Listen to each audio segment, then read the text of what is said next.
third year in a row, iLEAD has been organizing Future Vista, the New Age Careers.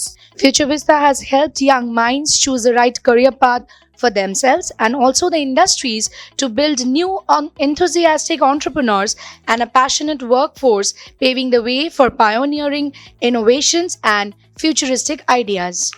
How does a student or a young person go about building a career in healthcare or hospital management? What are the qualities that it would take for students to have? What would you look for in students if they want to build a career in healthcare, and how do they go about it? You need to know, as a leader with the limited resources, whatever has been given to you in a hand, how best you can utilize them. That's the only good quality of a leader. The never say die attitude. If you keep on complaining about I have a shortage of this, I have a shortage of that, that's why I'm not able to make the changes in the organization or any field, any of the fields you think of. Many of the things it's sometimes it does not gel with you well, but you cannot just leave them apart. You will have to find out a way how you should manage that.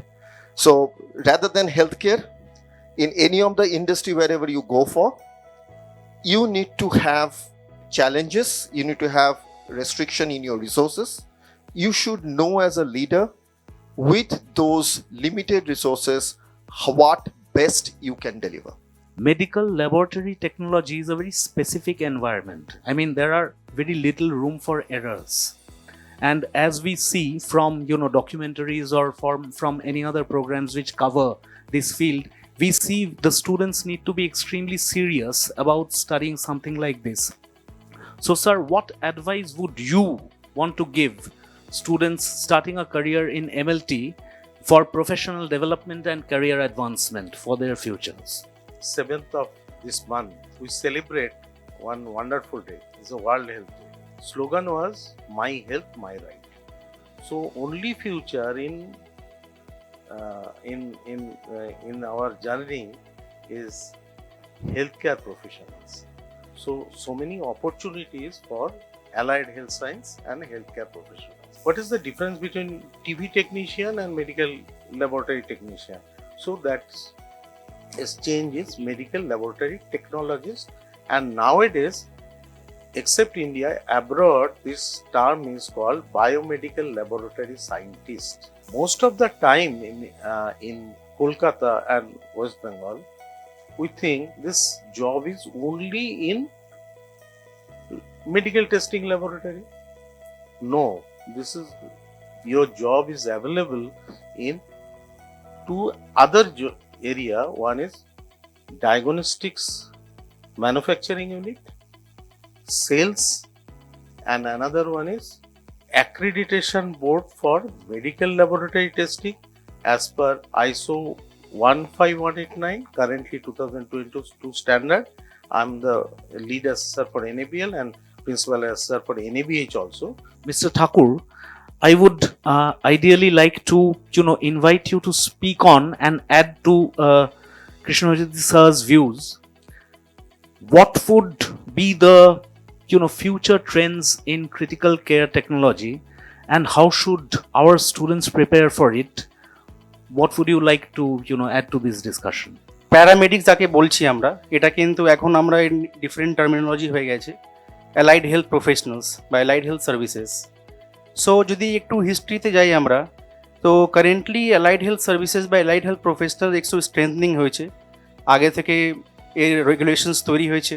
একটা হসপিটালে গেলে কিন্তু doctor কারা আছে আমরা ভালোভাবে জানি, যা ট্রিটমেন্ট করছে, যারা কেয়ার দিচ্ছে ইন অল টার্মস ওনারা হচ্ছে নার্সেস, ঠিক। বাট অ্যালাইড হেলথ প্রফেশনালস যাদের বিভিন্ন ডিভিশনস আছে, তার মধ্যে আমরা মেডিকেল ল্যাব টেকনোলজিস্ট হতে পারে, একজন রেডিওলজিস্ট টেকনোলজিস্ট হতে পারে, একজন অপারেশন থিয়েটার বা অ্যানেস্থেসিয়া টেকনোলজিস্ট হতে পারে, একজন ক্রিটিক্যাল কেয়ার টেকনোলজিস্ট হতে পারে, ঠিক, বা রেডিও থেরাপিস্ট হতে পারে। তাদের কিন্তু রোলকে আমরা, তাদের কন্ট্রিবিউশনসকে আমরা একদম হাইড করে দিচ্ছি। লাইক যদি একটা পেশেন্টের খুব ভালো বাইপাস সার্জারি হচ্ছে, তো আমরা ভাবি যে হ্যাঁ ডক্টর সার্জারি করেছেন, নার্সেস কেয়ার করেছেন, কিন্তু সেইখানে একজন পারফিউশনিস্টের বড় একটা রোল আছে, যে খুব ভালো পারফিউশন দিয়েছে, তার জন্য কিন্তু পেশেন্টের আউটকামটা কম্পারেটিভলি ভালো আছে। আদার্সের রোল তো আছেই, ওটি ঠিকঠাক করে ডিসইনফেক্ট হয়েছে বা স্টেরিলাইজ হয়েছে বা ইনস্ট্রুমেন্ট পেশেন্টের সে পোস্ট অপারেটিভ কোনো ইনফেকশন নেই, পোস্ট অপারেটিভ আউটকাম খুব ভালো আছে, এর মানে একটা ইনস্ট্রুমেন্ট খুব ভালোভাবে স্টেরিলাইজড হয়েছে, সেই জায়গায় কিন্তু একজন প্যারামেডিক্স বলো, যেটা আমরা কমনলি এখন বলছি paramedics, but officially allied health professionals হয়ে গেছে, তার একটা বড় রোল আছে। ক্রিটিক্যাল কেয়ার হোক বা ওটি হোক বা যে কোনো ওই প্যারামেডিক্সে মানে ক্যাডার হোক না কেন, total allied health professional centre 56 cadres আছে। সেই ক্যাডার্স কি মানে কী রোল আছে, সে এই কোর্স করে কি এই হেলথ কেয়ারের মধ্যে থাকতে হবে? হতে পারে যে 3 ইয়ার্স বা 4 ইয়ার্সের পরে এই কোর্স করার পরে কারোর ইচ্ছে হতেই পারে যে আমি কোর্সে থাকবো না, বাট একটা গ্র্যাজুয়েশন কোর্স করলে এর কিন্তু বেনিফিট সব জায়গায় আছে। You can go for the banking examinations, staff selection examination বা আন্ডার গ্রাজুয়েট লেভেলে যতগুলো কোর্স এক্সামিনেশনস হয় সব জায়গায় কিন্তু অ্যাপিয়ার করা যায়। অ্যান্ড এখানে যে স্টেট লেভেলে WBCS হয় সেখানেও কিন্তু অ্যাপিয়ার করতে পারবে। ইউ ডিড BMLT, ঠিক আছে, বা বি অপ্ট করেছো, ঠিক, ক্রিটিক্যাল কেয়ার তো ওটি বলতে পারবো না।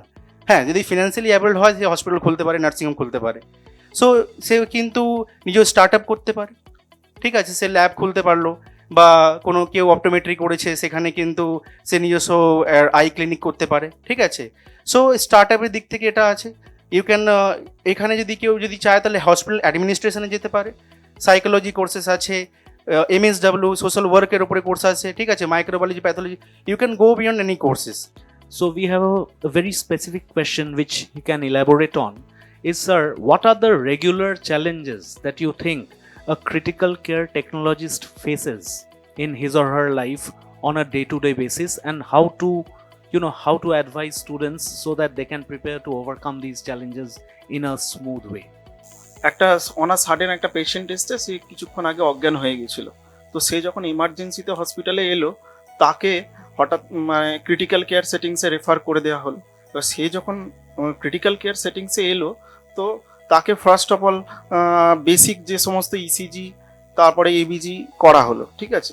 তো এই এবিজি ইসিজি যখন করা হচ্ছে তখন তাকে দেখা গেল যে তার যে একটা সিনকোপাল অ্যাটাক হচ্ছে বারবার, ঠিক আছে, সাডেন তার কনসিয়াসনেস চলে যাচ্ছে। যখন ইসিজিটা করা হলো দেখা যাচ্ছে তার একটা কমপ্লিট হার্ট ব্লক বা বাইফ্যাসিকুলার হার্ট ব্লক আছে, একটা কমপ্লিট হার্ট ব্লক প্রেজেন্ট করছে বা একটা বাইফ্যাসিকুলার হার্ট ব্লক প্রেজেন্ট করছে। যখন তাকে মাল্টি চ্যানেল মনিটরে কানেক্ট করা হচ্ছে তার হার্ট রেটটা দেখা যাচ্ছে তার একটা পারসিস্টেন্স ব্র্যাডিকার্ডিয়া হচ্ছে, ঠিক আছে। মাল্টি চ্যানেল মনিটরে কানেক্ট করা হলো, তার ইসিজি করা হলো, তার এবিজি করা হলো। এবিজিতে দেখা যাচ্ছে তার যে PO2 লেভেল সেটা একটা হাইপক্সিক কন্ডিশনে আছে। তো এই মুহূর্তে অনেকগুলো ডিসিশন মেক করতে হচ্ছে। কে আছে ওখানে, ওই টিমের মধ্যে একটা টিম ওয়ার্ক চলছে, একজন ডক্টর আছে, একজন নার্স আছে, একজন মেডিকেল টেকনোলজিস্ট আছে এবং আরও কিছু সাবঅর্ডিনেট স্টাফ আছে। এবার যখনই দেখা গেল যে একটা ব্র্যাডিকার্ডিয়া নিয়ে প্রেজেন্ট করছে তখন কিন্তু তাকে তার কনসিয়াসনেস চলে গেছে। তো ডক্টর ডিসিশন নিচ্ছে যে তাকে প্রথমেই ভেন্টিলেটরে দিতে হবে এবং তার হার্ট রেটটা যেহেতু 30 কম চলে যাচ্ছে, আমরা নর্মাল হার্ট রেট সবাই জানি 72 বিট পার মিনিট, এবার সেটা অনেকটাই কম, তাহলে এই অবস্থায় তাকে CPR দিতে হবে, তাকে একটা শক দিতে হতে পারে। তো এখানে একটা টেকনোলজির বিশাল বড় রোল প্লে করছে। সেটা কি না, আমাকে প্রথমেই ডিফিব্রিলেশন দিয়ে শক দিতে হবে, একটা সিঙ্ক্রোনাইজ শক দিতে হবে। তো এখানে একজন ডক্টর বা নার্স কখনোই সে নিজের থেকে ওই কাজটা করতে পারবে না, he or she needs help of medical technologist. তো এখানে কিন্তু একটা খুব ক্রিটিক্যাল সিচুয়েশন যেখানে খুব এমার্জেন্সি প্রম্পট রেসপন্স দরকার এবং সেখানে টিমটাও ওইভাবেই তৈরি থাকে। হ্যাঁ, এখানে চ্যালেঞ্জেস অনেকগুলো আছে। এক তো অনেক কমিউনিকেশন একটা খুব বড় চ্যালেঞ্জেস, তাছাড়াও অনেক স্ট্রেসফুল সিচুয়েশন ক্রিয়েট হয়, কারণ একজন মেডিকেল টেকনোলজিস্ট হিসেবে সে একটা লং টার্ম টাইম ধরে ডিউটি করছে, ঠিক আছে। তো এইগুলো চ্যালেঞ্জেস সবই। What is your vision of evolving role for optometrists, and do you think there are some misconceptions regarding the role of optometrists or the whole area of optometry as a profession? If there are, we would like to have your views on that, please. During my very initial days, I learned one small proverb, and I'm sure each one of you has a proverb with you, like one motto, one tagline which you have, which you go through every day, right? The tagline which I used to listen, and I got that experience from one of my seniors, was, wherever there is light, there is optics, and wherever there is optics, there is optometry. And this is one concept which has struck in my mind since the beginning. Why I said this is, the problem is, we are optometrists, and it's evident throughout pan India, that most of us are stuck inside the books. Most of us are stuck within the boundary. We never ever think what's beyond that. Today, there are n number of opportunities which has come up in the last, say, 3 to 4 years. This myopia control, this preventable techniques which have been developed in the last 3 to 4 years, immense. Now, an optometrist who has graduated 10 years back or maybe 5 years back needs to keep himself updated throughout day-to-day basis. He or she cannot just sustain with the knowledge they have got in their initial days. And this starts from the very first year. Of course, communication is a key, but I would say try to go beyond what your books are offering you. Our father of optometry, Irwin M. Borish, wrote that book in 1960s. I have huge respect for that person. But again, that book was written in 1960s. Today is 2024. We need to evolve ourselves. We need to update ourselves. And that can only happen if you build this particular habit from the day one.